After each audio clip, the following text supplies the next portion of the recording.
Hi there, Moroz, and thank you for stopping by. In my last video, someone asked me, did the Arabs enslave anyone? And that question made me realize we often talk about the transatlantic slave trade, but rarely about the Arab Muslim slave trade that came long before it. Unfortunately, every major empire and religion at some point took part in the dehumanizing of African people. And yes, that includes Islamic empires. The Arab slave trade began nearly 700 years before the European one. Started around 650 AD, led by the Arab Caliphates and the Omari Empire. Long before the ships crossed the Atlantic, another system of slavery was already thriving, stretching across Africa, Arabia, and the Indian Ocean, leaving deep scars that history rarely talks about. From the 7th century onwards, Arab traders raided villages across East and Central Africa. Men, women, and children were captured, marched across deserts, and shipped across the Indian Ocean. Many never survived the journey. The trade was brutal. Enslaved Africans were treated as property, sold in markets from Cairo to Baghdad, Zanzibar to Mecca.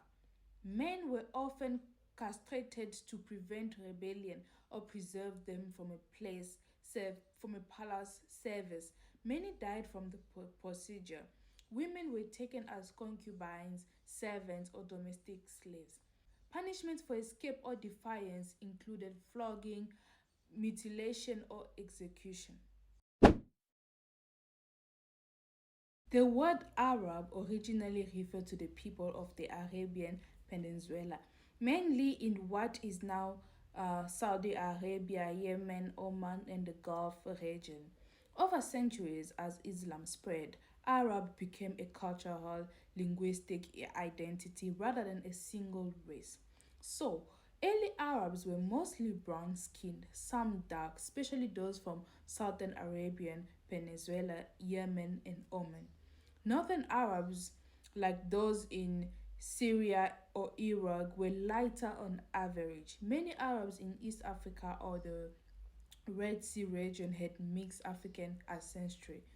And by the 7th century, entire Afro Arab communities existed.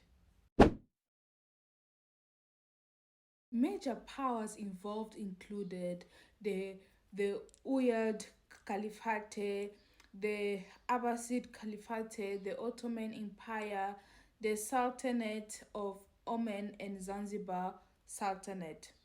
Slavery wasn't based solely on race at first. It was tied to war, debt, and social hierarchy.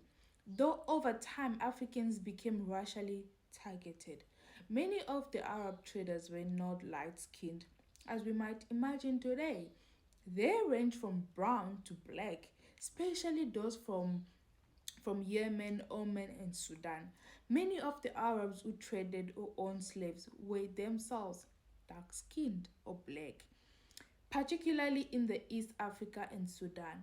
Race wasn't the main divider, status, religion, and lineage were. An enslaved African could be darker than his master or lighter depending on region. While the early Islam did not teach racial slavery, Arab societies developed color hierarchies over time, and dark skin often became associated with servitude, especially after centuries of African enslavement. Terms like Zang for East Africans and Abid for slaves and black people became common. So, although many Arabs were themselves brown or dark skinned, they still saw sub Saharan Africans as different and inferior, creating a racial system that lasted for centuries. The Arab slave trade began around 650 CE in the 7th century, shortly after the rise of Islam. It started under the early Arab caliphates when armies and traders expanded across North Africa, the Middle East, and East Africa. Over time, powerful empires like the Umayyad Caliphate and the Abbasid Caliphate turned slavery into a massive commercial system, moving millions of Africans through the Sahara Desert, the Red Sea, and the Indian Ocean routes. It lasted more than 1,300 years, making it one of the longest running slave trades in history, earlier and longer than the Atlantic slave trade. It stretched across North Africa, the Middle East, and the Indian Ocean. The Swahili Coast, modern day Kenya and Tanzania, Mozambique, the Horn of Africa, Ethiopia, Somalia, the Sudan region, parts of West and Central Africa. African men, women, and children were captured through wars and raids, slave markets run by Arab traders. These captives were then traded across the Sahara Desert, the Indian Ocean via the Zanzibar and Oman, the Red Sea to Arabia and Persia. Organized military campaigns or quick raiding parties attacked villages to seize people. People could also be enslaved as punishment for crimes, for debt repayment, or via fraud. And in some areas, ships sent coastal forces raided islands and shore communities and carried captives away. And enslaved Africans rose was or became soldiers like the Zang in Iraq, servants and concubines, agricultural and domestic laborers, eunuchs and palace guards. They didn't have modern bombs, but yes, they did use small cannons and primitive explosive in later centuries, especially from the 1500s onwards. There were no grenades, landmines, or hair bombs in the Arab slave trade era. Most warfare relied on hand weapons like spears, swords, bows, lances, and later gunpowder weapons like muskets and small cannons. Starting around the 16th century, after contact with Europeans, Ottomans, and Persians, Ottoman Empire supplied gunpowder and cannon technology to North African regions. European traders like Portuguese, French, and British traded firearms and gunpowder for ivory, spices, and slaves. The Omani Empire, the Zanzibar Sultanate, maintained ships armed with small cannon for control of the East African coast. And over time, religion became part of control. Many Africans were forced to convert to Islam, not always by choice but through coercion, told that obedience and a conversion could mean mercy or a chance at freedom. Many enslaved Africans were converted to Islam as part of their integration into the Arab societies. Some accepted the faith sincerely over generations, but for many, for our ancestors, it was a faith, a religion beaten into them, a tool of domination rather than devotion. When European powers began their own slave trade in the 15th centuries, they encountered and learned from the existing Arab trading systems. Arab traders often supply enslaved Africans to Portuguese and other European buyers. Coastal slave markets in East Africa, like Zanzibar, became global centers, connecting Arab, Africans, and European traders.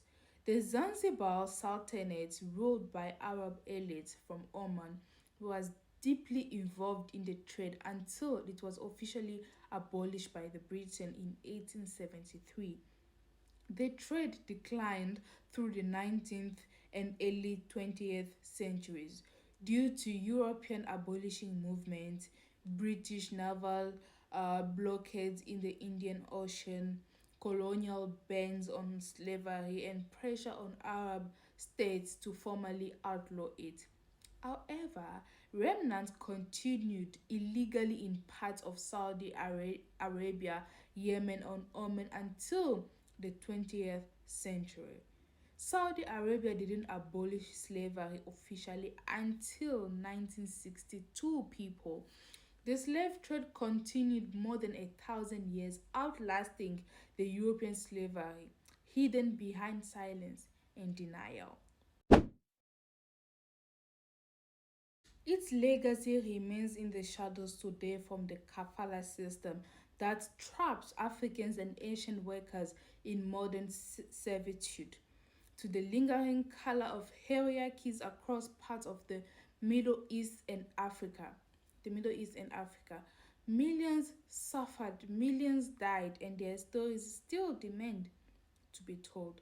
Modern slavery and the kafala system common today in the Gulf centuries like Saudi Arabia, Qatar, and the UAE ties a migrant worker legal status to their employer, kafil, which means workers cannot leave or change jobs without their employer's permission. It's often compared to modern slavery, especially for domestic and construction workers from Africa and South Asia. The Arab slave trade lasted more than 1,000 years, more than 1,300 years, and the suffering of millions of Africans. It wasn't just about chains or markets, it was about identity, faith, and humanity being stripped away. And even though the trade ended on paper, the echoes remain today in modern systems of exploitation, racism, and silence. We tell these stories not to divide people, but to remember what was done and make sure it can never happen again. Hi there, my name is Rose, and thank you for watching. If you believe these stories deserve to be heard, please like this video, subscribe to my YouTube channel, and share it so more people can learn the truth that history tried to hide. Until next time, stay away and stay curious. Take care. Bye. Subscribe to my channel.